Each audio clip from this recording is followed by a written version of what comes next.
What's up? So we are here. What's up, Sterling? Not much. How are you? Dude, getting through storms today. We had some bad weather where we were, and I was concerned through working here all day that I was going to lose power and connectivity. Didn't, and but we made the stream. So, what's up, Kings? What's up, Mr. Bubba? Can you guys hear us? Okay, everything good? Testing 1, 2, 3. Yeah. Looks like we've got King's Advisors, Mr. Bubba. We're going to be talking about Game of Thrones tonight. There's been a lot going on, so I don't know if you guys have been paying attention to what's going on with the writer's strike, but it's getting interesting for Ryan Condal. We saw a couple of days ago that Tony Gilroy, was basically pressured into ceasing the production of Andor season 2. So, he ended up having extreme pressure to join the strikers and to try to get with the Writers Guild of America and get a deal done. And so now they're putting the same amount of pressure on Ryan Condal. So the interesting part of it is, Tony Gilroy on Andor, his brother did quite a bit of the writing duties, and so I guess what they're trying to put pressure on with these productions that have already had scripts, and we'll tie this into House of the Dragon, is that they're saying there is no non-writing duties, throughout the season when you're a showrunner. They're constantly making changes, and that could be accurate, right? We don't know what happens on every set, but we know that the Duffer Brothers from Stranger Things, they were the first ones that said we're with the writers, and and they crossed the picket line, so they joined the writer's strike, which is delaying Stranger Things. And then you had Tony Gilroy do the same thing, shut down Andor season 2, and then Ryan Condal, who's the showrunner for House of the Dragon, is strangely silent, and they've made no statements yet. Initially, they said that Ryan Condal was going to, the scripts were all done, and George R. R. Martin actually, if I can pull up, if my producer can pull up the link here, I'll show you what I'm talking about. George R. R. Martin actually, on his Not a Blog website, talks about it, and basically, the nature of the strikes. He comes out and says, and we'll talk about A Night of the Seven Kingdoms, the Hedge Knight, in a second, but that's shelved. It's closed. And then George R. R. Martin says, across the ocean, the second season of House of the Dragon started filming April 11th and will continue in London and Wales. The scripts for the 8 season 2 episodes were all finished months ago, long before the strike began. Every episode's gone through 4 or 5 drafts and numerous rounds of revisions to address HBO notes, my notes, budget concerns. There'll be no further revisions. The writers have done their jobs. The rest is in the hands of the directors, the cast and crew, and of course the Dragons. So George is basically trying to give a little bit of cover, even though George is supportive of the writer strikes, that are going on right now. But it hasn't been without a lot of pressure. So they are coming after Ryan Condal and saying, look, you need to show us your scripts, because they don't want any changes, while filming is going on. If you think about it, you start filming scenes and somebody improvises or makes a script change, you're supposedly you can't do any of that, right? So it's a pins down. Variety reported on it. So if you guys can see here, Adam Very from Variety, what writers not working really means for the shows in production. And, it's a pins down approach to, look, if there's going to be any changes, you can't do it. And if you do, you risk being, run out of the Writers Guild. And so they mentioned Ryan Condal specifically in the Variety article, which If you're Ryan Condal, you don't want your name in there. Some showrunners are still involved with the series. However, House of the Dragon executive producer Ryan Condal is on set during production of the HBO series' second season in the UK. But with scripts already completed, he's working on what a source close to the show says is strictly a non-writing capacity. No editing, no network notes, no writing, which is pretty damn difficult when you're a showrunner. I mean, it's that it makes me a little bit worried for the quality of the show that we're going to end up getting. That they've already reduced it from 10 episodes to 8 for season 2. It's and they mentioned Tony Gilroy is not on set and is no longer writing. The scripts were locked before the strike on Andor. He's still working as a producer on specific non-writing elements like casting and scoring. But what do you think, Sterling? Like, if you're Ryan Condal, I mean, like, you're employed by HBO Warner Brothers, which owns HBO, but and we'll exit off of here for a second. What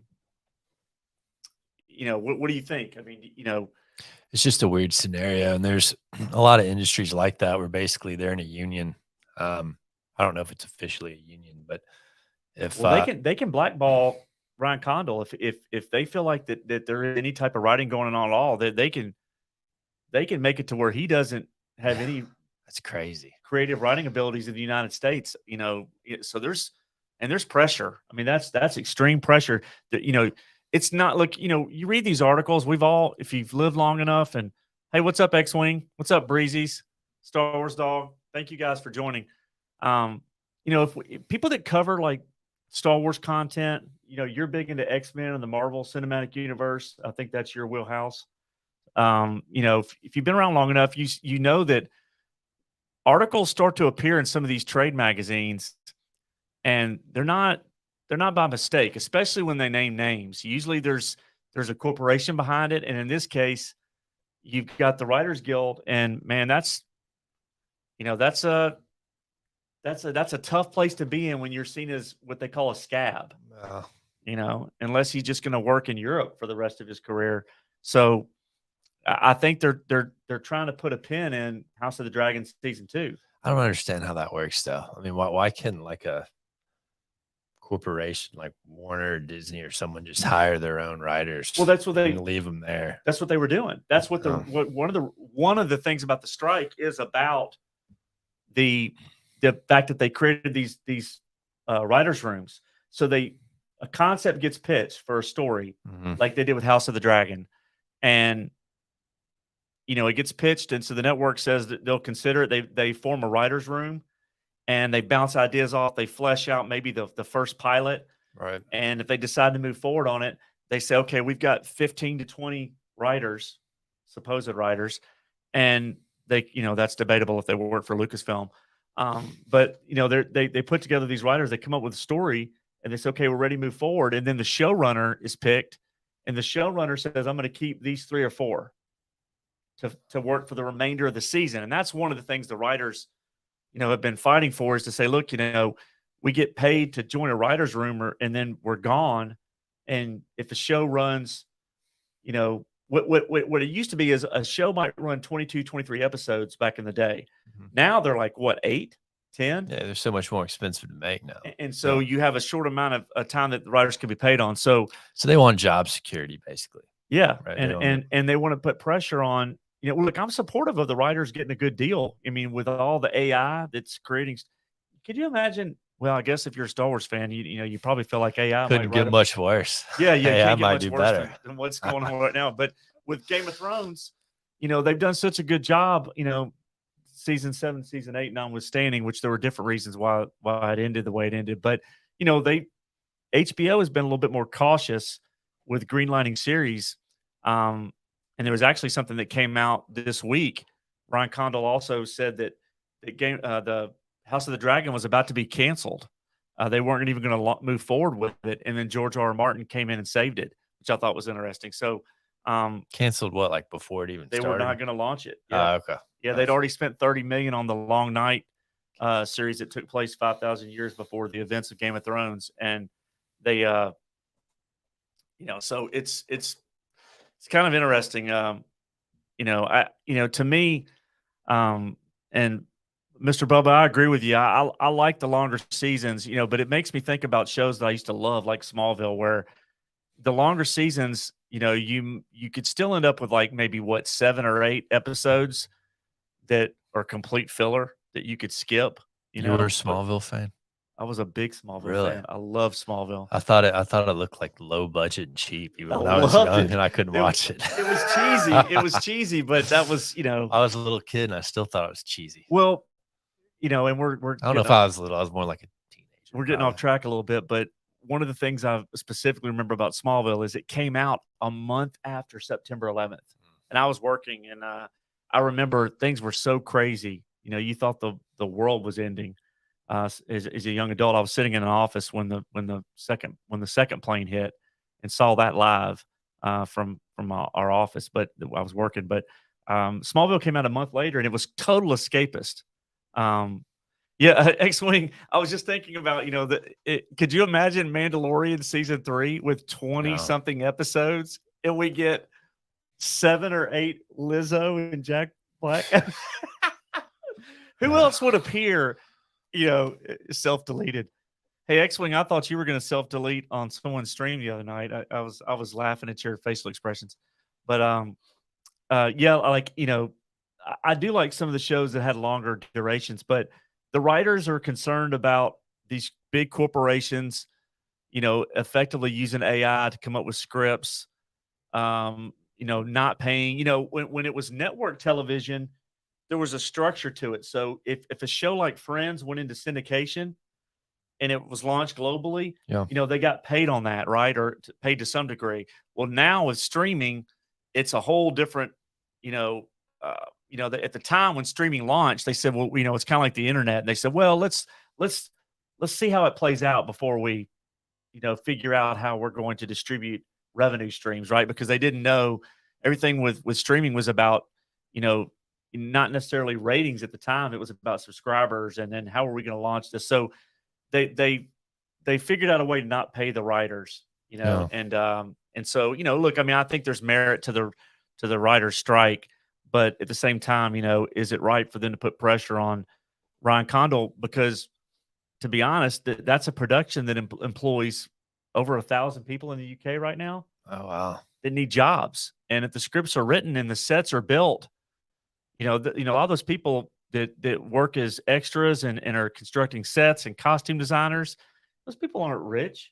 Those people are, they're going from one job to the next, and they're great at their trade, but they need the job. So it's tough, man, when you involve the unions and all that. But House of the Dragon is not out of the woods yet. You could tell that Tony Gilroy caved pretty quickly, and you got to think that Ryan Condal has got a lot of pressure right now to, well, what's he going to do? And George R. R. Martin has already come out and said on his Not a Blog website that he said that that Night of the Seven Kingdoms, the Hedge Knight that had already been greenlit, it's shelved for now. They shut the writer's room down. So we were thinking that they were going to potentially start production on A Night of the Seven Kingdoms and by the end of 2023. So casting was going to go out in the fall and maybe start production by the end of 2023, early 2024 for an early to mid 2025 release for A Night of the Seven Kingdoms. You can pretty much put a pin in that and add at least 6 months to that delayed, because this writer strike is, I think the last one was 100 days. It's not going to be good. But real quick, while we're on here and while we've got a select few that I pretty much started about. What's up, Cal Freezer? We're going to give some stuff away tonight. I love giving stuff away. I think X-Wing's like the only person out of my streaming community that I haven't given anything to yet, mainly because he doesn't accept it. But so we're going to give another one of these Game of Thrones trading cards. So King's Advisors, you got the Rise of the Dragon book last time, which is really good. I've got a couple of these. I'll give away at least one tonight. And then Mr. Bubba, what did you get, Mr. Bubba? Did you get this last time, the Game of Thrones card set? And I know Star Wars Dog hasn't gotten anything yet. So, yeah. So King's Advisors, you got the book, um, and I think Breezy's, you got the collectible cards. I'm trying to remember which one of you guys showed me on Twitter all the cards that came in the set. Um, really cool stuff. You got Davos.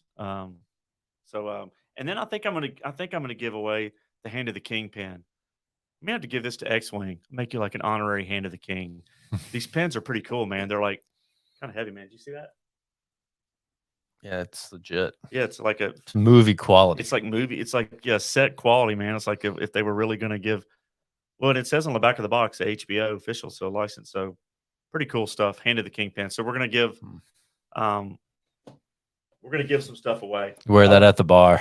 Yeah, yeah. So House of the Dragon season 2. We've talked a little bit. If they do finish production, um, I think it's going to start with. I think it's going to start with Jacaerys going to Winterfell. I think the first episode, is going to start with him going to try to make an alliance with the Starks. I think Winterfell is going to show up the first episode. And without giving anything away from people that view this video, I don't want to do that. The spoilers of what's going to happen when he shows up at Winterfell. That's going to be an interesting story. And then my gut tells me that the season's going to end with a battle. It's going to end with one of the primary battles. It's going to see some loss of dragons and individuals. So I think season 2, for those that have read, the Fire and Blood book, I think season 2 is really going to get into the alliances that have to be made. We're going to see more of Westeros. Season 1 was somewhat contained to, King's Landing and to Dragonstone and to Driftmark. So I think we're going to see more of Westeros, and we're going to see Winterfell. There's no doubt that we're going to see at the beginning of the season Winterfell. Now, how early we see the characters of Blood and Cheese, it's going to be, if they film that scene like the book has explained, that might be Red Wedding-esque. Like, it's pretty damn violent. I mean, it's going to be, oh yeah. It's going to be, if they do it right, they don't pull any punches. And Have they cast those characters yet? So I haven't seen the casting choices for Blood and Cheese. They're those are very defined characters, and in terms of like the role they play.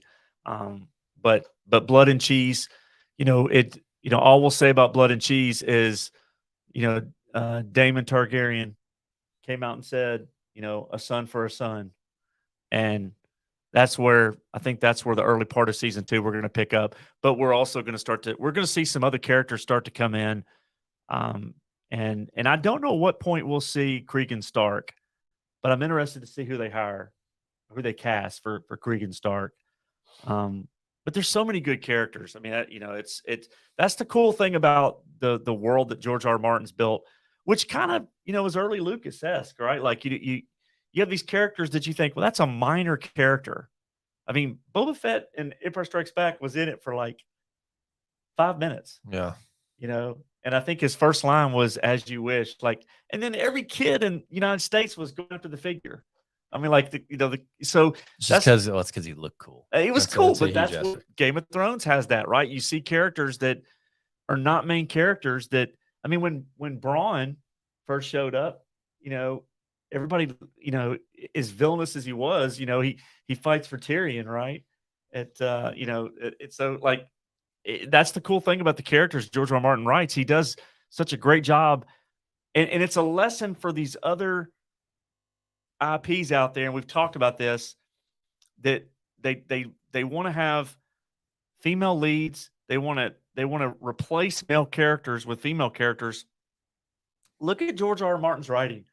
He has great female characters, great male characters, and it's all tied in because the story's so good. Yeah. And nobody, I don't remember anybody watching the original Game of Thrones series and going, they got too much of Cersei in this. We got too much of Arya. You know, like, literally, Arya did kind of turn into a superhero in the end. It's kind of toward the end. I thought it was a little, but that wasn't even stuff that he wrote. I think that was stuff that they wrote. Well, yeah, So, we don't know yet, right? So George is it's doubtful that she kills Yeah. the Night King in the books. I just don't see that. Yeah, they, you know, look, you've got to put in the time. The interesting thing will be, how does George, like you said, does he deal with, you know, Nymeria and Arya? You know, he's explore that more. You know, how Arya ends up on the white horse, which is kind of like death. You know, there was all these references that Arya represented death, right? It's crazy though, is, I mean, logically, like, chances of those books actually getting finished. Winds of Winter will be finished. I don't think he'll finish Dream of Spring. I mean, that's I don't think it's disappointing though. I mean, he's getting up there in age, and unless he's writing them simultaneously. But I mean, he could surprise everybody, but there's, you know, Kings of Isors, 4,316 days since the Dance with Dragons. That's insane. When was it? 2011? I remember when that book came out. You know, he had a pretty decent following. If you went into any bookstore, at that point Dance of the Dragons came out during season 1 of Game of Thrones? I think it did. So somewhere around 2011. Maybe I've got my year wrong, but I think it was 2011. So 12 years? Is that right? That's crazy. But hopefully he'll finish Winds of Winter. I think he says it's around 1,600 pages, 1,600 pages, 11 years, 9 months, and 22 days. Wow. That's crazy. But look, George he's made more money off of the TV shows, appearances, licensing, thinking about all the stuff that's come from Game of Thrones. That's what happened. The show turned it into a mega hit. Yeah. The franchise. Then he started doing all these spinoffs and and writing these side stories and all these other things. And it makes me forgot about the main book. You know, I don't know if you guys watched The Gray Man on Netflix. I wasn't really happy with how Netflix did that movie, but the books are great. There's a guy that lives not too far from Sterling and I. He's a writer, author named Mark Greaney. He's a great writer. He was a ghost writer for Tom Clancy, so he did a lot of some of the Tom Clancy books, and he has the Gray Man series. This guy's cranking out like 2 books a year at a minimum, right? He's got, like, if you think about the Chris Evans and Ryan Gosling Gray Man movie on Netflix, that's the first movie. He's got like 11 books in that series. So it's crazy. And George is a prolific writer. Like, he keeps talking about the commitment to Winds of Winter and finishing it. Look, I mean, you go 12 years, you're not committed to finishing it. Come on.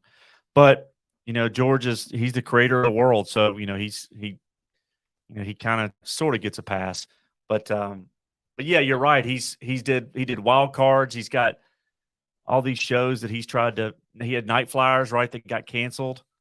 Some of the stuff's just not very good, but anyway, so, House of the Dragon, I mean, you didn't read Fire and Blood, did you, Sterling? So you're going into it, you'll be seeing things for the first time. Which I kind of like that. Yeah. I've noticed that, especially when I watch some of the game adaptions and stuff, like we talked about a little bit about The Last of Us and stuff like that. Yeah. You have this preconceived notion of how things are supposed to be when you've already experienced it in another medium. And I think there's 2 types of audiences. There's the people that have read the books and are going to compare it to the show, and then there's people like me that they're going into it fresh. So yeah. Yeah, I mean, I thought about reading the books, and I was just like, I don't think I had the time. The shows and the other stuff. I was imagining who would play certain characters. I didn't know, other than Rhys Ifans, that plays Otto Hightower. I knew who he was. He was. Do you remember the Hugh Grant, Julia Roberts movie Notting Hill? He played the roommate that walked out in his underwear. That was him. Oh, God. Yeah. And so when I heard, I mean, the guy's a really good actor, so I knew he was going to kill it as Otto Hightower. But was he the lizard in the Spider-Man movie? Aragon. Dude, I remember when I saw that was going to come out. I was so looking forward to Aragon. I was like, "What is this? Who is this guy they got playing the main character?" Um, Yeah, it my concern for um Timothy Chalamet that's in Dune, seeing him in a few movies, I was concerned about. I was like, is he going to end up being like that type of actor that the skinny pretty face type character? Um, he's a good actor, but though. what happened with Timothy Chalamet is he did a movie called The King, where he played Henry V.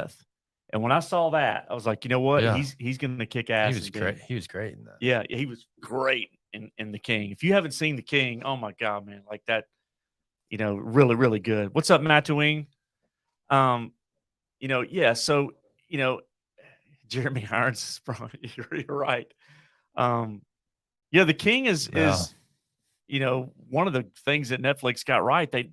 You know, they don't do very many movies well, right? Netflix, am I wrong on that? They do a series like Is Wednesday. that so? That is a Netflix original. Yeah. King. Okay. Yeah. Yeah, I remember. I remember just scrolling through that because I always love medieval Dude. historical stuff, and Female love lead that character. movie. So people that criticize some of the Robert Pattinson was great in that movie too. By the way. Oh, he played the French, the French yeah, King. He was great in that. Yeah, he was obnoxious little, you know what? But people criticize like the people that are down on Star Wars right now, and they try to, what were we called on one comment? A dude bros? Dude bro Star Wars. We were fans. called dude bros. X-Wing, have you ever been called a dude bro? You've probably been called Okay. worse. But as a new channel, we laughed at that. Like we're dude bros. But no, so yeah, it's just write good stories. It's you can tell when they're clearly are swapping out characters that have a history to put somebody in there to check a box, and that to me that's not how you tell stories. Disney's all about that. Though, Shamelessly right a dude bro story. Yeah, we're the dude bros. So feel how you want to feel, dude bros. And we were just listen. We were tame. We were just talking about look. It's horrible storytelling. It's horrible writing, and you can tell it when there's an agenda, whatever that agenda is. I'm super tame because I expect it to be bad. You're more disappointed than I am. Yeah, I don't even care anymore. I'm like, yeah, there it is. That's what I thought it was going to be. It's terrible. Yes, every time Sterling, for those that we edit videos out. So when we were covering Star Wars content, Sterling would come walking in and we'd say, "Hey, this is what we're doing tonight," and he would say, "Dude, I don't want to talk about Star Wars anymore." Why are we doing this? You were out after Obi-Wan. I was, but so it. What was the Chris Pine movie on Netflix? Outlaw King.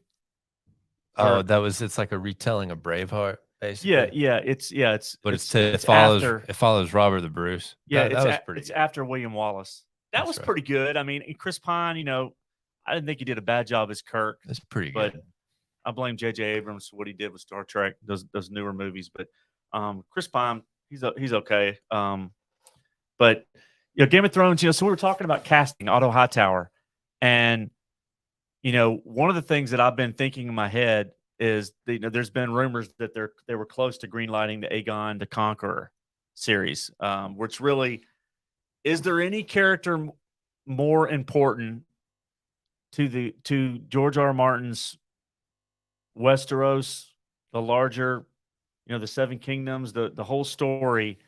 Is there anybody more important than Aegon the Conqueror? I don't know. I mean, he started it all, right? So if you're going to show Aegon the Conqueror, we would get to potentially see old Valyria. We would get to see his sister wives with the Black Dread. We would see Balerion the Black Dread in all his glory. Which is interesting too. I'm going to talk about something in a second around the dragons. I saw a piece of artwork that kind of got me frustrated that it was on Screen Rant put it out, and I was like, we'll talk about that in a second. But so I got to thinking about Aegon the Conqueror, and there's a lot of people online that are clamoring for Henry Cavill to play Aegon the Conqueror, and so he won't have time. I think he'd be fine for that, but he won't have time.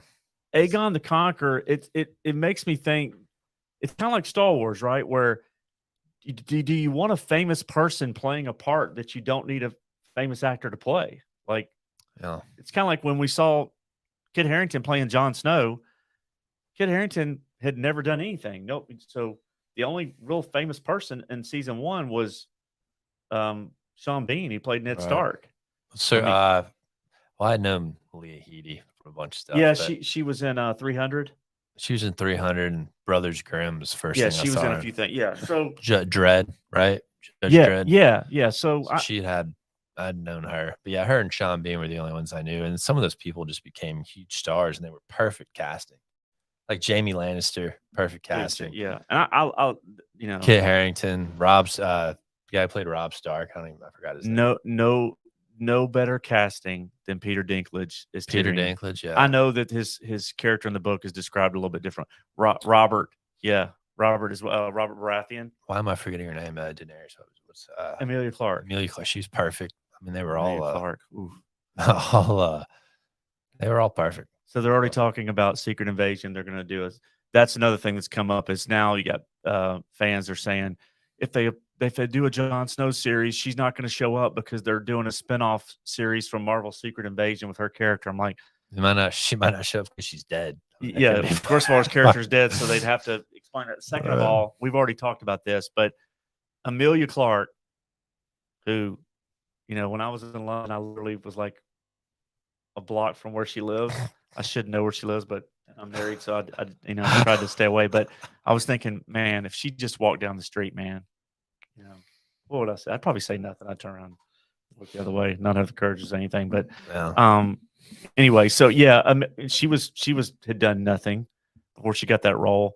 So Aegon the Conqueror, I don't know that I want to see anybody playing Aegon the Conqueror. Hey, maybe if anybody wants to jump in, hey Joel, if we want to ask somebody to jump in on the stream, invite them via StreamYard. Maybe we can post it, and some people can jump in. I think we can. We can use X-Wing knows this better than me. I think you can use up to 10 people jump in. I'd like to get some input as long as people are presentable. I don't want it to turn into one of Graber's streams, which X-Wing, that was insane, dude. I was watching your face during that stream. And Kings, you were on there too. But Graber is a trip, man. Hey, stick him in Westeros. What would John Graber be in Westeros? Would he be in Flea Bottom? Kings of Izars, he would be in Flea Bottom, right? Graber? You haven't seen John Graber yet, but everybody in this chat is seeing Graber. Invite and stick it in the chat. You do that, Joel? I'm having a producer do that. Here we go. I'm going to go ahead and put it in the chat and see who wants to jump in and chat with. So, Aegon the Conqueror, do you have an actor you want to see in the role? Do you want to see someone that you don't know, like a no-name? We'll see, right? And then he'd be at that tavern on the crossroads. You talking about where Hot Pie was? Add in Caleb. Yeah, Kings of Izars. What's up, Kings? The one where everything that bad happens on the road, that's where John would be. Oh, yeah, that's where everything bad. Oh, yeah, I think that's where they killed. You talking about where the Hound killed the kid? In season 1? Along the King's Road? Yes. So yeah, they stop there, and then the Brotherhood Without Banners stops there with Arya, and they're like, that's right, a day's ride from her brother. I was re-listening to the second book and just tracking Arya's movements. I'm like, you're so close. You're so close. Just break away. You're so close. Nope. All the way south. It's heartbreaking. Yeah. Arya's journey.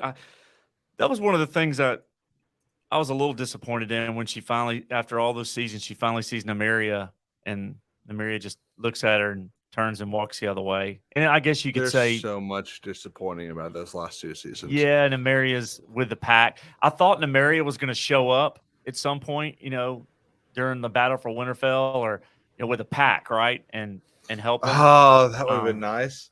Yeah, I thought there was a payoff there, but the only payoff at that point was seeing Ed Sheeran playing or singing on the.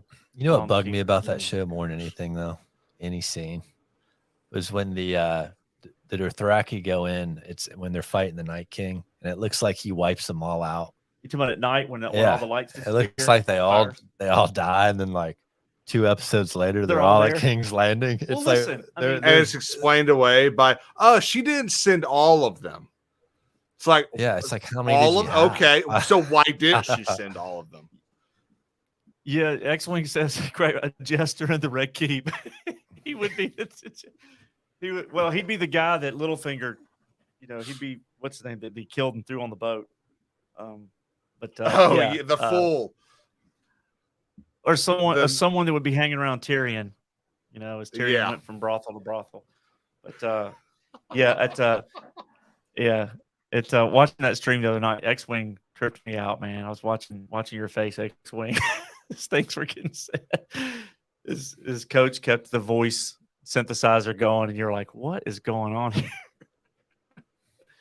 Yeah. But, so Kings like Aegon the Conqueror. Who would you like to see a name actor play? So there actually is one named actor I think could do it. He's British, and there's only 2 major roles. Would you be pissed if I Henry know of Cavill? him. Would you be pissed off think if Henry Cavill was Aegon? I think Henry Cavill's too big. Like I think because Aegon's kind of lean, right? Yeah, It's too big. It's like Jack. So Aegon's not a very muscular. Well, he doesn't have to be like Superman size, right? He got big for that role, but yeah, he could be smaller.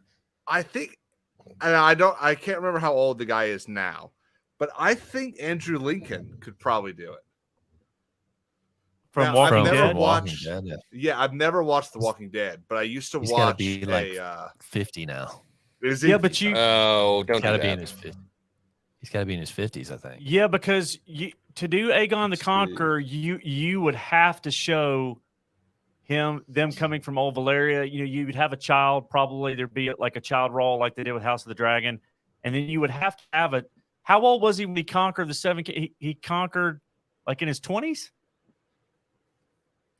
Let's find out. He was pretty young. So Andrew, you'd have Andrew to have. Lincoln's 49. I mean, I hate to say it because I So just he'd talked be about the 55 guy. by the time, at least. What about Richard Madden? Wait, was he already in that show?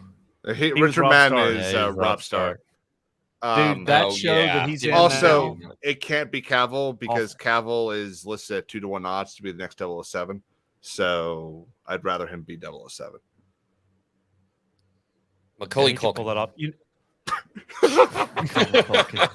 he's got the hair. So Charlie Hunnam. What about him? Do you remember he? I'm trying Sons to think of of the Anarchy. other roles he's been in. Yeah, Played Sons of Jax. Anarchy. Yeah, he was Jax. Yes, he's 27. King Arthur too. And didn't he dies. Let's see. He's born 27 BC. You know who could play? Wait, no. Why would Aegon? we see?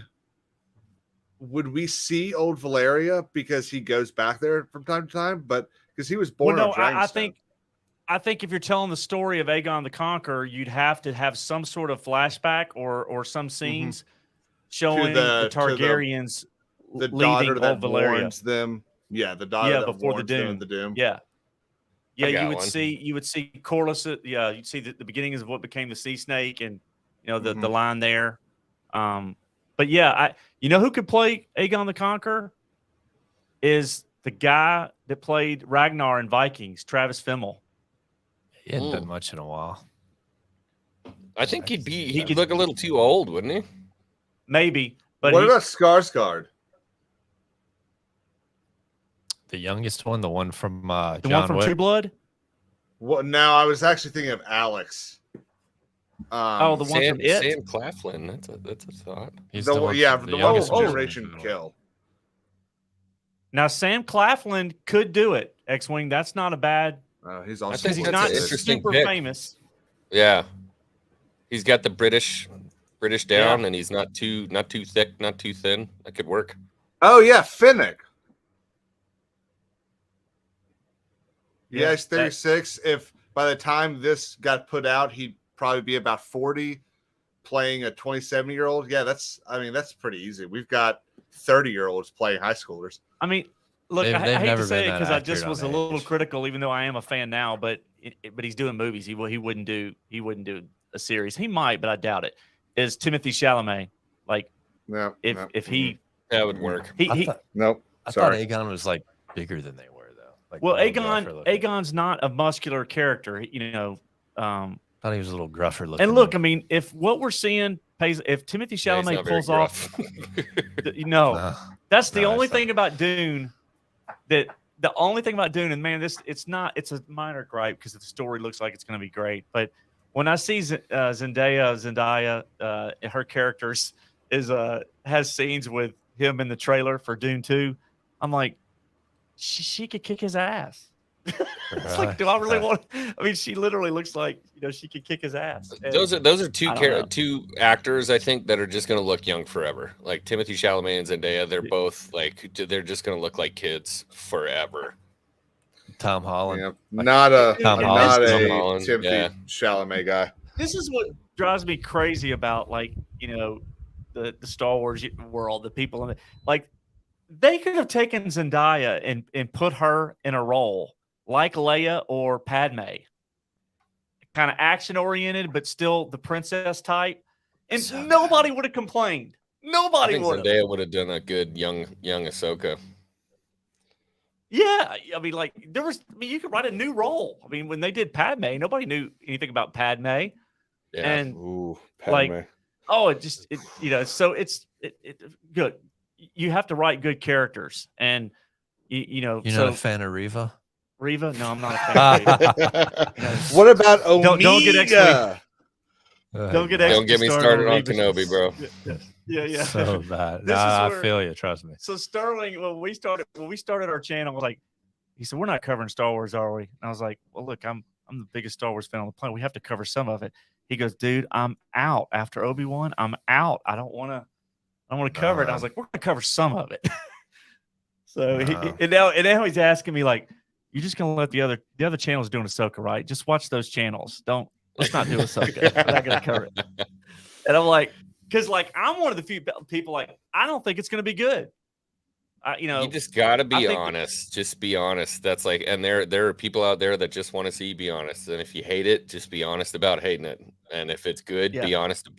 Be honest about the parts that are good about it. I like how I said the Yeah. parts. If the show is good, be honest about the show being good. Right. See, it's funny. I mean, 'cause even I though thought- Obi-Wan had great parts, but as a show Parts, in general, yeah. was just awful. Yeah. I mean, I thought like the House of the last Dragon fight was gonna scene be and stuff terrible. like that. But Yeah, like there's I mean, people try to rip apart, and criticize the prequels, but there's parts of the prequels that are I miss the prequels Like- now. Like that's Prequels are like incredible. some of the best I've- Star Wars now. I mean, I've always loved them, but yeah. Revenge of the Sith is probably the most rewatchable Star Wars movie, in my opinion. I think it's probably That the most one or, rewatched Star Wars movie. Yeah, it's one of the best ones to watch. yeah, I mean, it has some moments in the acting where you're kind of like, dude, when that music starts and he goes in the theater, and I know we're going off on 10, we'll get back on Game of Thrones, but when Anakin runs up those steps to the theater and he's hanging out with Palpatine, I know people criticize Hayden, but that's a good scene. Hayden is not saying very much in the scene. I like but when he he's- walks up to the Jedi Temple. Yeah, I With mean, the like there's some soldiers behind him. there's Sounds some like a- good That's a good scenes idea. in the music. The The music book is, is actually no, much better for that temple scene. The Yeah. what now? the Revenge of the The Sith book. Yeah, he Oh. walks like Anakin walks up and like basically knocks on the door. Somebody opens up the door and he just sticks the saber next to his head and goes, "Poof," just drops him and then rolls it. It's good. I'm gonna make one more comment about Star Wars before we jump back, and I'm gonna say it because X-Wing being a prequel fan, when I heard they were doing Episode 7 after Disney bought Star Wars and we didn't know anything about it, the first thing that popped into my head, I thought, okay, they're going to want to tie in the original trilogy, so we're going to see the original characters back, and I assumed they would at least have one scene together, which I was wrong about that. And then I thought that tying into the prequels, that Luke's character was going to be on Naboo and was going to go to Padme's grave and pay basically a visit to his mother's grave. We were going to see an older Luke seeing Padme's grave on Naboo, and he was going to see the necklace that they put around her neck that Anakin gave her. You stop writing And- good Star Wars. You stop that right now. I mean, like, I thought they're going to do that and they didn't do any of it. No, you They know what didn't we do any got? of it. You're gonna get a finish what my badass female grandfather hero. started. That's what you're Like, gonna. what did your grandfather start, bro? What are you talking about? He turned back to the light. Have you learned nothing? Yeah. I am not a big sequels fan. I don't know if you know that either, but Yeah. But I tell you, he no. loves the High Republic. don't get me started, bro. yeah, Awful. Don't get me started. Yeah, they sure try to bring in the High Republic in this Jedi Survivor game. Sterling, you finished it, right? I did. I like Jedi Survivor. It wasn't perfect, but it was pretty Yeah, good. good parts. I think the game is definitely better than any of the shows or. it is 100%. very well. Halfway through Yeah, the game, and- I was completely out of it. I was done. I'm like, wow, okay, this is a big billboard for the High Republic, which isn't selling at all. Like, I'm done. And I put it down for a week, picked it back up, and I'm glad I finished it because once I was finished with it, I'm much happier, much happier with the game. Yeah, and the The one third character, act. the Dagon character, I actually thought he was pretty Dagon, cool. yeah. Pretty cool character, but Yeah. I enjoyed it. It Oh, was he just came out of fun. the back to tank. Tron, I see Legendary Tron on here. Tron, I tried to get on the other night. You sent that link, and I know X-Wings was probably laughing at me, but it was the Steam link or something to be able to get you the PC copy of the game. And it was I kept trying to join, and it wouldn't let me in there. So we'll figure out some way for me to get you the PC copy of the game. I don't know if if you have Venmo or what's the easy way to do it, but I certainly want to get I'll you get that game with if you. you don't. Yeah, for some reason that link, I was trying to do it while the stream was going on. I just couldn't get it done. Tatooine, I did watch a little bit of the Chris Gore trial today. It was that Anna, Star Wars girl. I saw that part. Where I forgot that she was kept going getting on today. distracted. Yeah, I had a what's called a QBR today. I don't know if you guys that don't work in the corporate world. Quarterly business review where I have to be on a Zoom call with 30 or 40 people, and I have to dance for my dinner and talk about my revenue for the quarter, and listen to people chime in that don't know anything about the business side of it, and try to tell me Anything. when I've been selling millions of dollars of revenue for 20 years how to sell. So yeah, today I didn't have much time, but when I got done at like 4:30, I ended up checking it out for just a few minutes. I saw Anna on there, but X-Wing, you got a bolt, bud? I do. I got to run. I was making dinner and I was watching you guys stream, and I was like, man, okay, I just threw the chicken in the oven. I got like 12 minutes. Got it browned up. Got it in. Got the cream sauce on there. Had 10 minutes. I wanted to come in and say what's up to you guys. At least try to talk to you. I know you've been on my stream before, but I haven't got to meet you yet. So I Yeah, figured nice we'd to meet you. hack it up a little bit. Hey. And You're ahead. definitely in sync with Sterling. If you start talking to Sterling X-Way, yeah. you guys are Yeah. Well, everybody says that, like, no, it's not true. The majority of Star Wars fans are sequels fans. I'm like, I've talked to I can't cuss on this channel, but I've talked to a lot of them. I've talked to a lot You of can look at fans the box in my tenure office. here on YouTube. Yeah. Yeah, you can I mean, Look at the box office, office and tell that's not true. They lost half their audience by episode 9. By the So third that's movie. definitely not Yeah. true. Yep. So, anyways, it's not true. So, it was nice to meet you, Sterling. Obviously, hopefully meet I'll you. see you on hopefully I'll see you guys on my streams one of these days. I'd love to talk to you. And anytime you guys are streaming, send me an invite. If I'm available, I will absolutely pop on, come say what's up. absolutely. All right. And I'm gonna get you to either Dragon Con or Con of Thrones. So we'll talk about that later. All right, we'll talk about it. All right, Caleb, I'll See you, see you bud. later, buddy. Yes, sir. All right, Oh, that's so weird. So, There's a con for Game of Thrones. yeah, there's the Con of Thrones is August the 29th through this September 4th, I think. I have to look it up online, but it's in Orlando. It's Oh, at the Hyatt or the I might be hotel going for the somewhere in event. Orlando. Yeah, so The Dragon Con's the other huge one. yeah, That's in- Dragon Con. That's in So Atlanta. Sterling and I are talking I heard about drag, so I was like, nope, No, I'm out. Dragon Con. I was like, this is the okay, wrong channel Stanley. for Drag Con. That's not our thing. Yeah. Oh boy. but not our thing. one of them is I think it's the 25th through the 27th or something like. So they're like a week apart, and Dragon Con's in Atlanta, and Con of Thrones is in Orlando. So we just have to decide we're not going to go to both. So I need to do a little bit more research and see. Obviously, as we cover Game of Thrones content, it would make sense to be at Con of Thrones. Dragon Con's a lot bigger though. Dragon Con is Right. bigger, so because But it's all fantasy stuff. It's So all it'd be fantasy Lord of and- the Rings would be yeah. everything. And so we have to Sounds just like decide heaven. what we're going to do. But we will be at ICCC in 2 weeks. Our VIP passes are in the mail. I got a tracking number. You got me a T-shirt with the barcode. Yeah. Are you So doing we've that? talked about we've QR talked code. about having T-shirts with the QR code of the Sundowners, so when people go, they could scan the T-shirts and subscribe. Excellent. That's a great idea.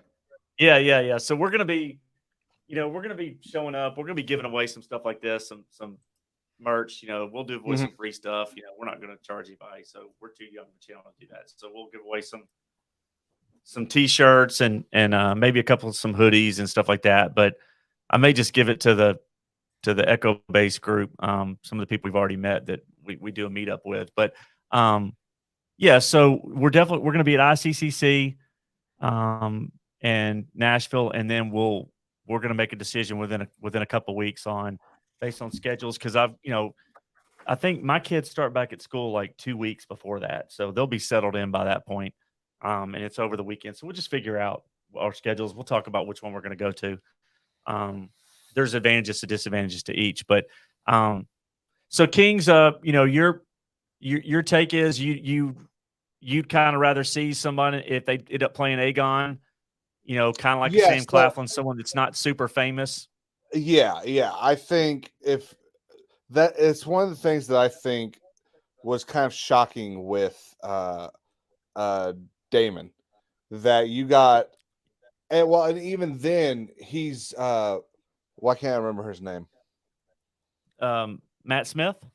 Yes, Matt Smith. So yeah, the good thing about Matt Smith is while very well known, he's very well known for a singular role.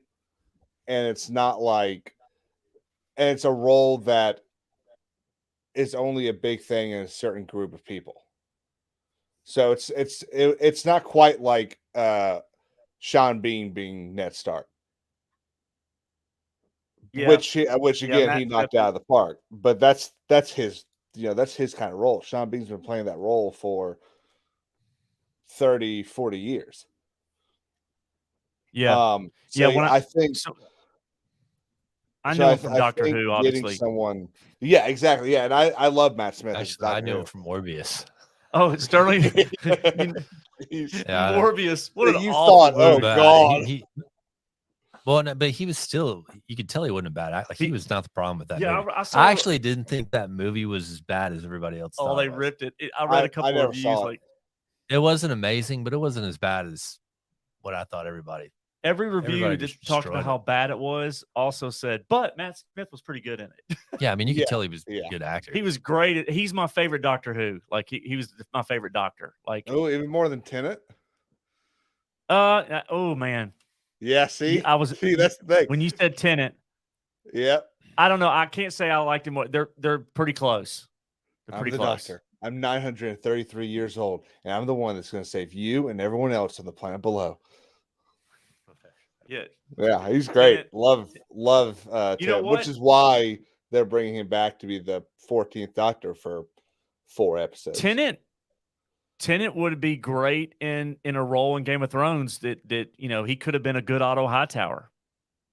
Oh, he Um, really could have been. He played in a series that I watched last year that it took place on a oceanside town in England. I'm trying to think of what's the name of the show. What Was series? it oh crap. He was really good in it. Tennant. It's He's the good in cop everything. show, right? Yeah, It's yeah. the- It was an yeah, investigative. it's, Yeah. Oh my gosh. Broadchurch. There you go, Yes, Vinger. yes, Broadchurch. Thank you, Yeah, Vinger. I started. Yes. You know, I had a friend of mine that was, if y'all know the TV show Big Brother, he won that show, and he's a Oh, wow. big Tennant fan. And he told me, he's like, you got to watch Broadchurch, and I had never heard of it, and I watched it. I loved it. But- It won so many different BAFTAs. It was so good they tried to make it over here, and it's basically a shot for But see, shot that's what- remake. That's what Game of Thrones, the larger Game of Thrones series that they've been, they don't really hire any Americans. I mean, Peter Dinklage Yeah. was the only one. Mhm. They so you've got, they hire a lot of those theater actors over there from the West Yeah. End Mhm. and beyond, so that that's it. They try to stay pretty close to those British accents for most Oh, of the yeah. characters, and which, when you look at where George got inspired to write A Song of Fire and Ice, it was basically the War of the Roses, Yeah. right? So when Yeah, you look at the War of the map Roses, of yeah. Westeros, Yeah, you it's see the the UK upside down, or well, it's so. I think it's Scotland flipped, and then London or England put on top of that. I think is what it is. 'Cause I think the fingers are the top. and The top Dorne left is of Scotland. Dorne is Spain, right? Dorne is Spain. it feels I like mean, that's what it's inspired supposed by to be, Spain. but it's Yeah, the roughly. map itself is just the UK, but flipped twice in two different directions. Yeah, so it makes sense that they would do that, but yeah, it's Wenger,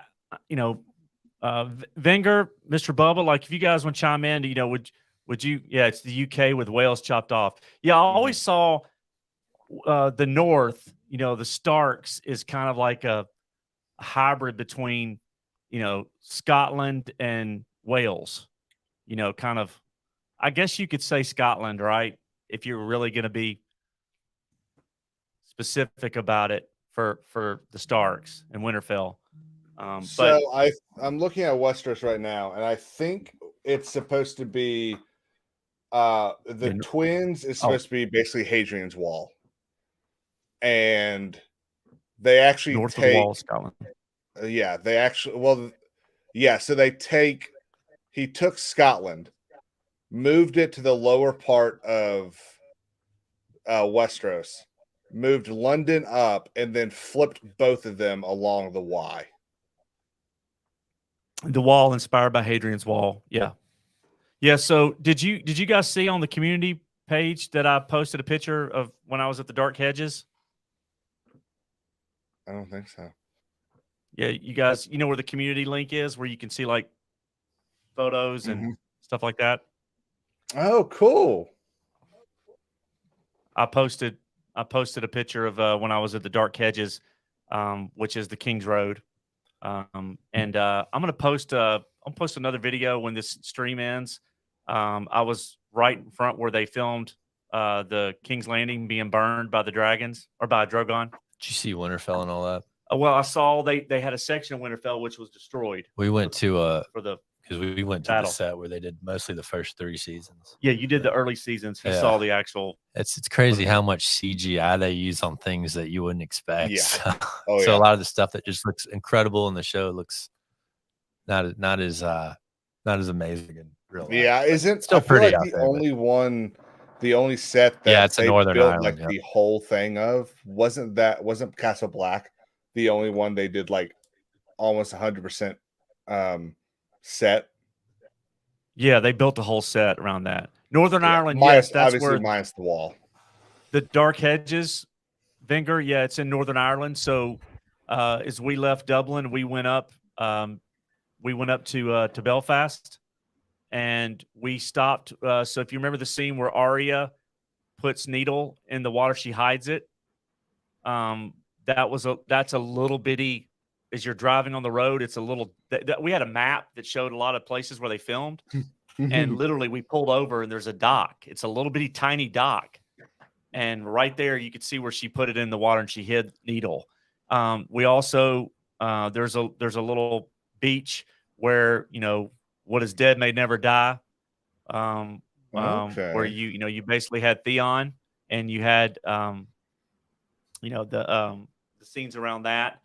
Then we did the Dark Hedges. We did a lot of different places that I got to see the twins where Walter Frey stayed. Yeah. Basically, it's a broken down building, and they just like CGI the buildings on top of each other to make it. So if you guys, if you guys are interested, if you think, would it be cool to do a video? I probably have 100 photos. We could chop it down to like 20 for like a 5 or 10 minute video. I've got some.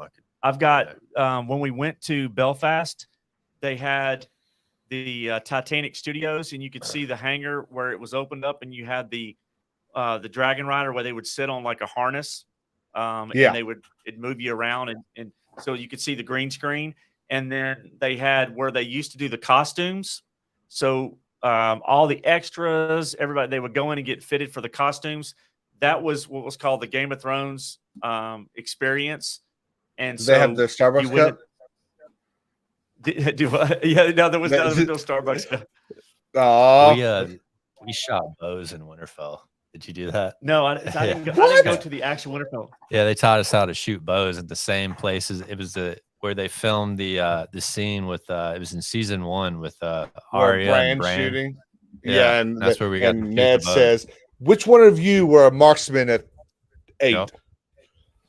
I got to shoot bows where that was filmed. I didn't get to do that. Cool. So the Winterfell that I saw was on the studio lot where they burned it when they had the battle for Winterfell. So when I show you the video, you'll see there's a fence there. So the guy came up, made me cut off the video because season 8, those episodes were not out yet. So he was like, "What are you doing?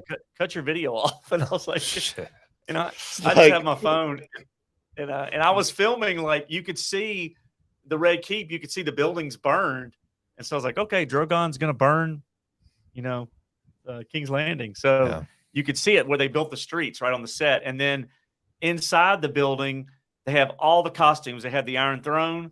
They had the crypts at Winterfell, which was super cool. I was allowed to film. It's still my favorite fan theory.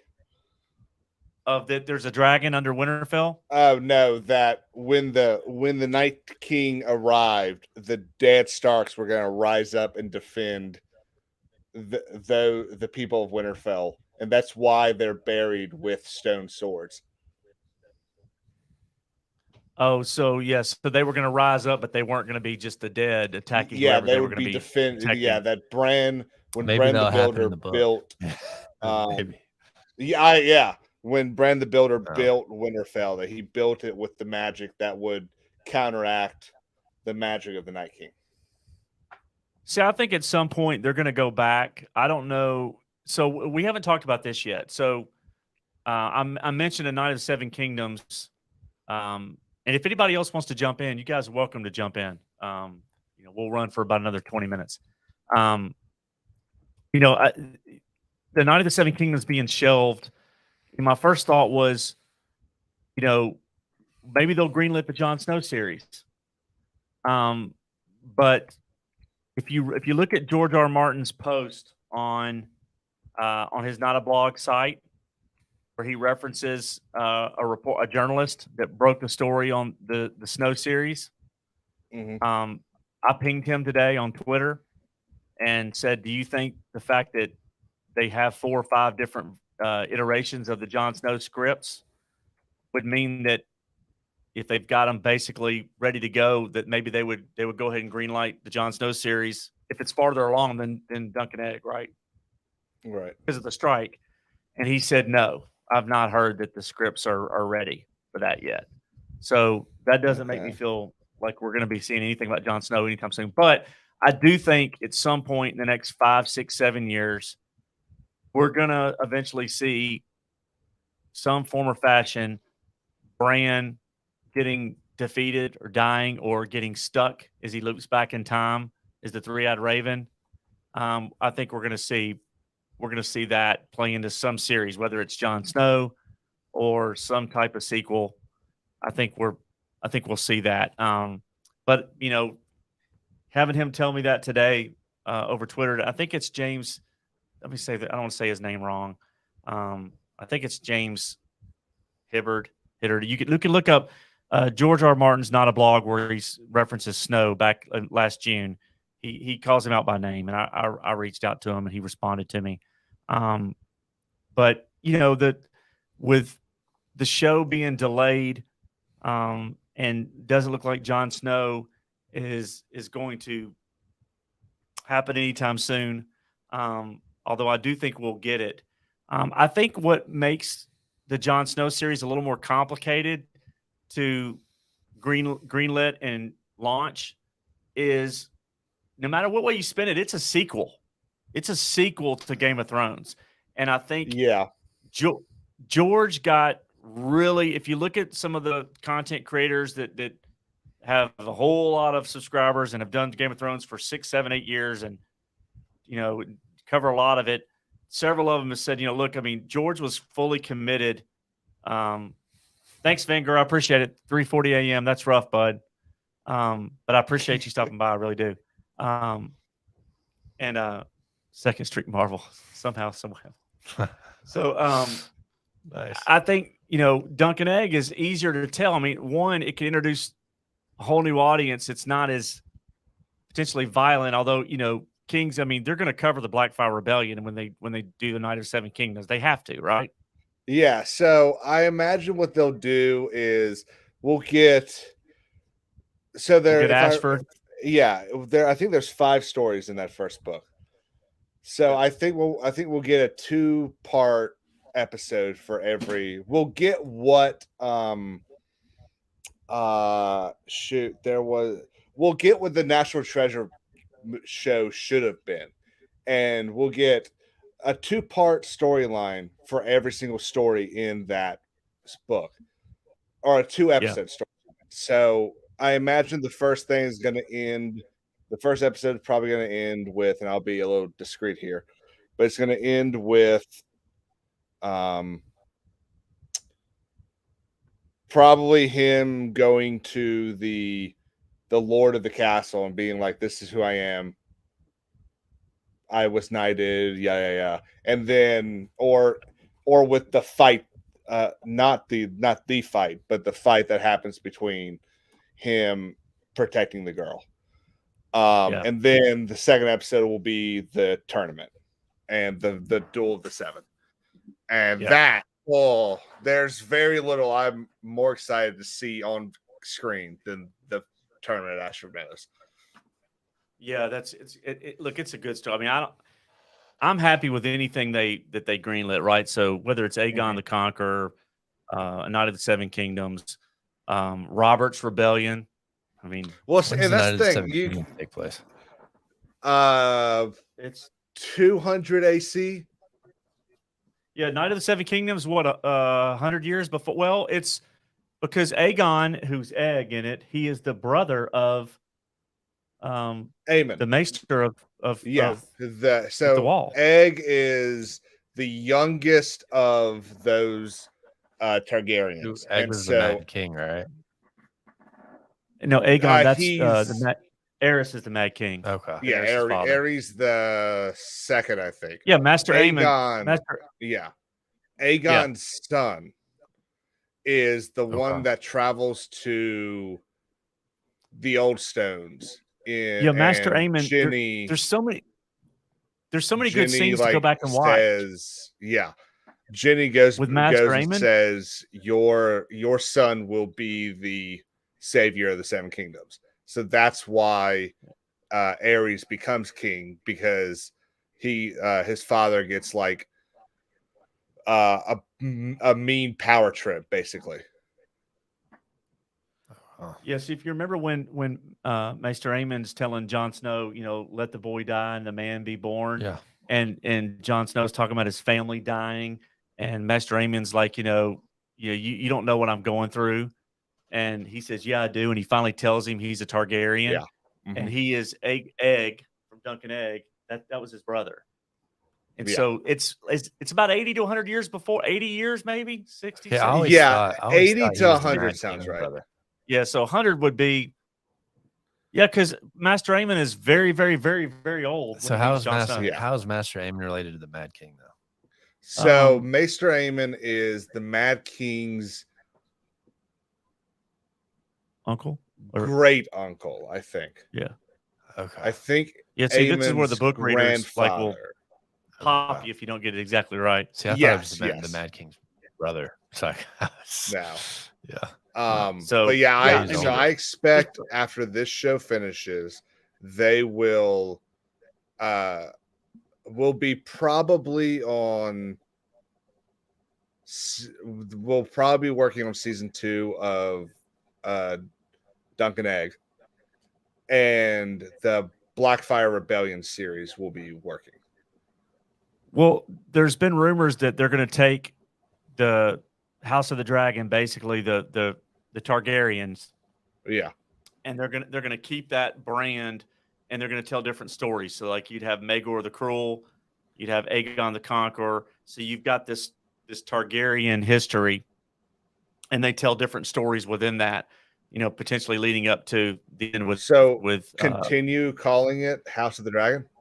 well, they wouldn't call it House of the Dragon. I think it would Okay, be, yeah. Because House of the Targaryens. Dragon is going to it's supposed to finish after 4 seasons, and that's supposed to finish the story of the Dance of Dragons. So And think I think about this. lead into that. 'Cause I Nothing- think there's like a 20-year period of calmness after this. So nothing happens by accident. So like they would keep the dragon theme, and you might have like dragon in all the titles: Rise of the Dragon, Yes. Heir to the Dragon, I totally House agree of with the that. Dragon. Yeah, they that way it it's in sequence, and it's about the Targaryens. In the series it skipped a generation, so Aemon is the Mad King's uncle. Venger, man, good. Hey, the tragedy at Summerhall. Oh, so we hadn't talked about this with House of the Dragon season 2 with Harrenhal. It's gonna be good. So there's some leaked potential dialogue between Alice Rivers and Damon that's out there when one of the actresses were doing auditions for it, Mhm. and the Harrenhal piece is going to be really Oh cool. yeah. Well, there's a 'Cause reason that Harrenhal doesn't look as bad as it does in Game of Thrones, right. and it's because of this battle. Yeah. Mhm. Yeah, it's going to So, be really good. And if you liked some of the magic elements of, some people didn't, of Game of Thrones. I know people are like, I wanted to see the Hound and Arya on the road, and Tyrion and Jane, like they liked Well, those aspects. Tackled Which the were magic great. a lot. Yeah, Well, the magic. They cut a lot of those aspects out though. Yeah, but if you the like stone some of the stuff candles and all around- that stuff. Wasn't like the Grey? Wasn't Urian like a necromancer or something? Euron Greyjoy. Yeah. Yeah, he's different in the books. He's definitely different in the books. Not but- Euron, his brother. So I think there's Yeah, 3. Theon has a dad and I think 2 uncles. And I think he might have 3 uncles, because the one that blesses him or baptizes him is an uncle, but he's the mixture of 2 uncles, I think, in the show. yeah. And Euron, I think, is the wrong name as well. I think Euron was supposed to be one of the uncles that was kind of peaceful, but they used the name because it sounded better. So they just changed. So they changed the characters completely then. Yeah. Mhm. Yeah, they Okay. changed. They changed several things because they had. Well, Yeah, because they had D&D young- got lazy. Yeah, young Griff, Lady Stoneheart. They changed a lot. Oh yeah. They changed a lot of Oh, stuff. they But, were. I mean, I don't think they were ever going to do young Griff. No, and I supposedly they fought with. That was one of the first battles they had with George was on Lady Stoneheart. So they're not doing it. That's I- so I'd sad read because that somewhere, would have though, been so fun to watch. I'd read though because they said it would have took out the surprise of Jon Snow's resurrection. Yeah, in season 6, So- but it also leaves a gaping hole in the Riverlands and what was going on there. It just, I think they were never going to take George wanted them to go between 10 and 13 seasons, which will allow them to explore the Riverlands and Lady Stoneheart and some other things. What if they Spread did out like the a, what if they did resurrection. like an animated series that was like for the book? So an animated you be into series that? that honors the book, Like 100% that'd be, accurate to that'd the be book. great. Yeah, I'd be into that. That'd be great. Yeah, I think they're going to do there's- animated, but I think the animated that they're going to end up doing is going to be way less violent. It's going to be more watered down. That's my guess. It's on HBO. It could be violent. Yeah, but they'll license it. You know, the whole thing right now with Warner's, you know, Zaslav is all about It licensing. could be on right? Netflix. Netflix has some violent animation.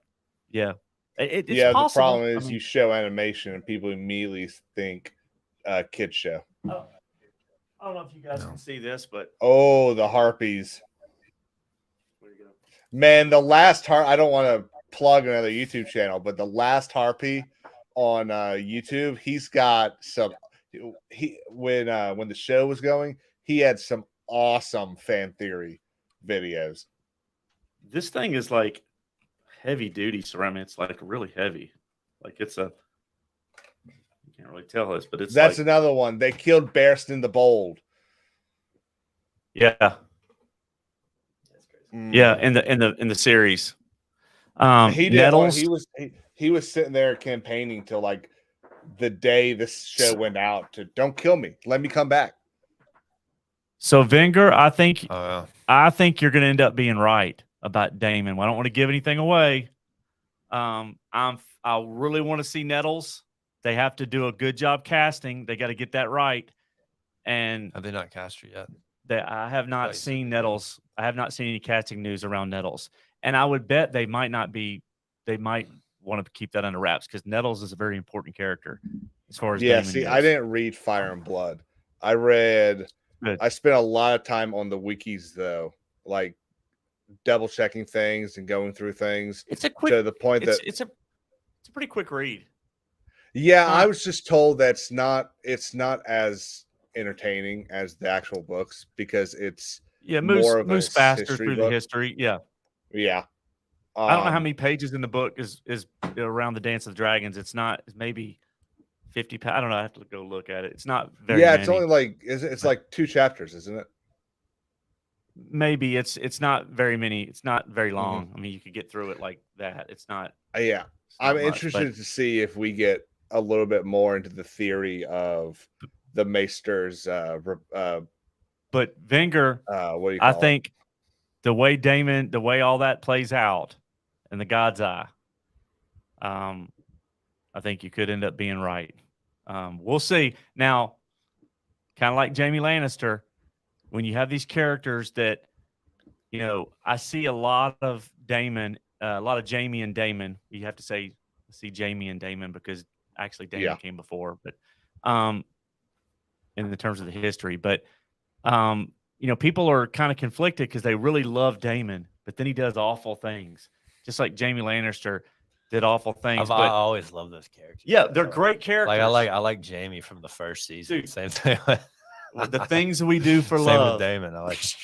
Oh, But here's what I think, and this is it's the eye of the beholder. Daemon and Jaime are not good guys who make bad choices. They're bad guys that make some good choices. That's the way I view them. Is, you know, Daemon would look you in the eye and say, Jamie changes a lot though. I'm the villain. I'm the villain of the story. Like, you know, you're not going to out villain me. You know, that's his whole, you know, the energy that goes against Aemond, right? It's like, you know, especially you how think we you're the meet bad him. guy. See, Jamie was that for like maybe 3 seasons, and then he started. Yeah, doing a Jaime, they did turnaround. they started turning Jaime a little bit, but you know, there's a good scene towards the end in Game of Thrones when Brienne begs him to stay, right? And he says, what does he say? I'm not a good man. yeah. Yeah. He's like, and he's not like hurtful about it. He's like telling her, I am not a good man. I will burn cities to the ground, you know, for her. And so, you know, like literally, I mean, like he had several speeches that he gave those last, even though he was built to be heroic, but you knew the way that they wrote those scenes that he was dying. There was no, and then the last scene with him and Tyrion, actually the best scene for me of Tyrion and of Jaime Lannister was in the tent between the two of them. So When- that actually goes to my question for y'all. What do you think is the best scene in Game of Thrones? In the And 8 then seasons. the best scene in House of the Dragon. That's a lot easier. The best scene in the House of the Dragon. Game of Thrones for me, it was the entirety of the Battle of the Bastards. I thought that entire episode was incredible. So the Battle of the Bastards. Yeah. Man, it's okay. So I'm a little bit of a sucker because I liked Danny a lot. There's that scene when the dragon flies up above her at the very end. That's a great scene. Even though it's there's a lot, but I liked the one where they were, they thought they had her cornered, and she says, my reign has just begun, and you hear the dragons flying over the bay, and they come in, right? So that on little the top scene right of there, the pyramid. yeah, and Mhm. like they're basically like, you're done, and and she's like, my reign has just begun, and because of what it led to, I love that scene. I love the Tyrion and Jaime scene in the tent, man. That was a powerful scene. I mean, there's a lot. There's a lot of great ones in game. I mean, obviously talking about the Red Wedding, and there's so Yeah. many great scenes. The Hound had some phenomenal scenes. The I love king. the just one with underrated. Oberyn Martell when he's telling Tyrion he'll save him or he'll fight for him. Yeah, when he tells you fight. Yeah. Well, listen, That's good. And he goes through that. I whole- hated it when Oberyn got his eyes ripped out by the mountain. Now, after what Pedro Pascal has done the last couple of years, I want to go back and watch that and cheer when the mountain kills him. Oh, I'm So, gonna be like, yeah, rip his eyes out. I think the best Venger, scene. that is the best scene for House of the Dragon when Patty Yes. Considine Yes. walks down to go to the throne, and his brother helps him. Yeah. I like when he Best scene of the I like season. when he cuts that guy's head off. And Yeah, like with his that- tongue Oh, that's a sitting good part too. Yeah. Yeah, But that scene, I the expected music- it to be Corlys Velaryon. I didn't think it would be the king. I thought the Sneeze Snake was going to show up and be like, no, that's my heir. well, they're So building. that's what I thought was the- going to happen. I think season 1 they wanted to introduce us to Corlys and who he is. They want to lay the groundwork because Corlys plays a bigger role later on, right? Mhm. Yeah. Around Krieg and Stark, and you've got to really. This is where their character building, so that when you have a payoff in season 3 or 4, which I think it'll be season 4, the Hour of the Wolf, you've got to care. You've got to get to the point where when we get to the end of all this, you've got to care what happens to these characters, and not Well, it's just like one or they two of them, but they spent 8 episodes building up to the walk through the throne room, and every moment of that show paid off in that scene. And everyone's face is perfection during that. Otto Hightower looks scared as heck. Everything. Allison is like, oh my God, it's over now. It was perfection. But I've got to say, I think the best scene in Game of Thrones is King of the North. The first one. yeah, there's great. Oh, the Rob Starr. Yeah. And or you talking they you talking about with they Rob or actually with John? take out Rob. I really do like the one with John. I love Bella Ramsey does an amazing as crazy as she is now, but she does an amazing Lady Mormont, and her jumping up to the defense of John while Glover and Manderley just sat there and are reaping rewards they didn't fight for is exceptional in its own right. But The problem is every time you go back and watch that though, and you know what actually happens, it's just yeah, mhm. it's so disappointing. That's the problem with scenes like that. Is it just they were great scenes for their time, but then you know what's going to happen. It's just, Yeah. So Well, it's kind of before I like, give- it does help though that he hasn't finished the book, because then you can get online or listen to the Manderley chapter where it's a Davos Seaworth POV, and he's going to White Harbor to get I believe a letter of marque and basically get Lord Manderley to fight for Stannis. And because Manderley is the one that spirited off Rickon Stark to one of the clans on the islands. So that chapter is incredible. And I wish he would finish the book. Yeah. So Venger, The Free Pass. I'm going to give away some stuff real quick as we start to wrap up. Are you familiar with this? Can you see this? The Game of Thrones. If you haven't tuned into one of our other videos, I've given a few of these away. They're about $165. So they are autograph series trading cards, volume 2. There's an autograph card in every pack, and there is I think it's how many packs are in here? I think you said 3 5 last time. Oh, 3. Yeah, let's see. Yeah, there's 3 packs, and there's an autograph in every one. So you could keep it sealed, or There's no fun in you that. could open it up. So if you go on my Twitter, it's Sundowners1. So if you go on my Twitter and send me a message with your mailing address, Venger, I'll send you this. So let's see. What else do we have? We've got Kings has already gotten this book.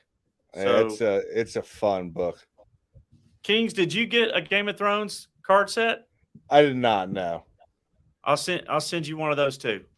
Oh, awesome! I'll definitely Mr. be open to Bubba. that. Mr. Bubba, you got the card set last time?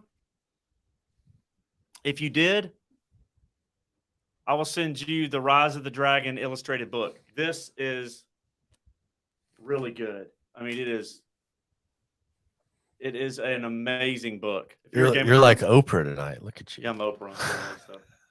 Yeah, so did you notice on the stream the other night, it was like, we'll announce some winners, and it was like Drunk 3PO and Mexican Iron Man. I'm like, yeah. who stacked the deck on this? You got a good chance of winning. Yeah. Hey, listen, as we're a new young channel and we're building up, you attend these streams, you got a pretty good chance of getting some good free stuff. So, so Mr. Bubba, I think I've already got but you send me again to make sure I've got your address. I'm pretty sure I do, but I'll send you the book, and I'll send Game of Thrones packs to King's Advisors, Caleb, and also to Venger. And we will. Did I miss anybody? Bubba, I'll tell you that when you get the book, you need to be very careful, because the problem is you'll open it, and then about 9 hours later you'll go, oh, I got stuff I gotta do. Yeah, dude. One of the artists, I've sent some messages on Twitter. He's done some of the artwork, and I'm like, man, I told him, I was like, your artwork around Game of Thrones is just amazing, man. Just and that's one thing I mentioned earlier. Screen Rant, and then we're gonna wrap up and get out of here because we've been on for an hour and 40 minutes. Screen Rant had an article, and let me pull it up. If you can pull it up real quick. It's Screen Rant. That's the starting problem right there. So if you just pull it up, I can. It's Screen Rant. Just type in Aegon. Just type in AEGO, and yeah. So,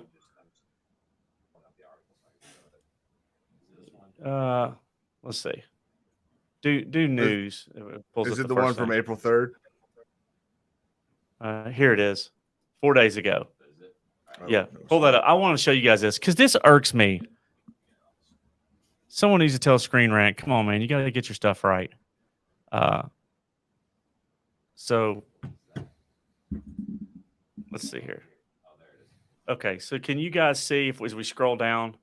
Yeah. I want to see the full picture of this I mean, artwork, which looks really great, right? It's not that big, though. Yeah. I mean, it's great if you see it from right there. yeah. Mhm. Then you go, oh, come on. Then you scroll They got- down, you go, man, that they looks, got the wrong looks kind of really dragon, great. don't they? Yeah, so it's Balerion the Black Dread. You know who it is. And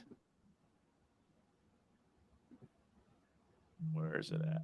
Hold on, I skipped it. Here it is. Okay. First of all, Is that Godzilla? they don't.